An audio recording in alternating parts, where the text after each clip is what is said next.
Ucapan terima kasih yang setulus-tulusnya saya sampaikan. Megawati Trisaktangis ucapkan terima kasih ke Presiden Prabowo saat perayaan HUT PDIP.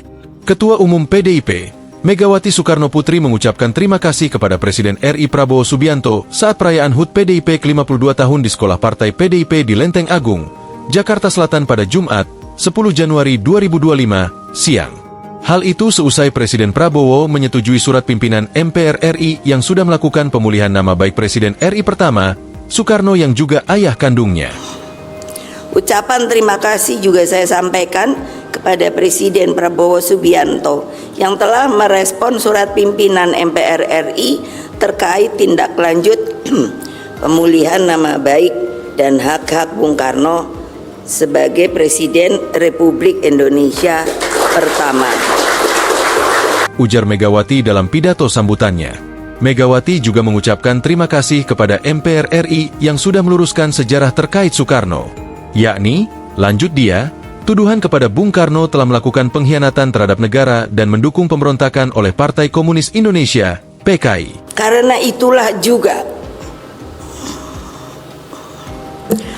ucapan terima kasih yang setulus-tulusnya saya sampaikan kepada seluruh rakyat Indonesia dimanapun kalian berada atas pelurusan sejarah Bung Karno tersebut.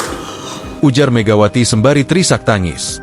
Megawati pun mengingat betul dirinya sempat mencari keberadaan Soekarno ke Sekretariat Negara, Setnek. Dia bertanya Soekarno yang dikabarkan ditahan karena dituduh mendukung PKI. Ketika saya pergi ke Seknek untuk menanyakan, bapak saya ini sebetulnya diapakan toh?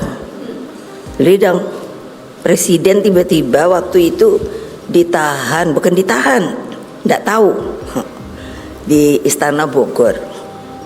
Saya nanya, statusnya apa? Enggak ada yang berani jawab. Enggak ada. Jadi kami keluarga pada waktu itu tidak tahu status Bung Karno itu opo. Nah makanya saya bilang, jangan loh orang Indonesia yang berkuasa melakukan hal-hal seperti itu lagi loh. Nunggunya aja keadilannya lama sekali kan, setengah abad lebih. Jelasnya, ia menjelaskan kebijakan pimpinan MPR dan Presiden Prabowo itu harus menjadi momentum rekonsiliasi nasional. Sebaliknya, pihak keluarga Bung Karno pun sudah memaafkan atas perlakuan yang pernah terjadi di masa tersebut. Yang terpenting bagi keluarga dan para kaum patriotik pencinta Bung Karno adalah rehabilitasi nama baik Bung Karno sebagai seorang proklamator bangsa, penggali Pancasila, dan Bapak Bangsa Indonesia. Pungkasnya, diberitakan sebelumnya, Ketua Majelis Permusyawaratan Rakyat MPR RI Bambang Susatyo menyatakan, pimpinan MPR berkomitmen untuk terus mengawal pemulihan nama baik Soekarno atas ketidakpastian hukum yang adil yang ditimbulkan dari penafsiran terhadap ketetapan MPRS nomor C MPRS 1967. Download Tribun X sekarang, menghadirkan lokal menjadi Indonesia.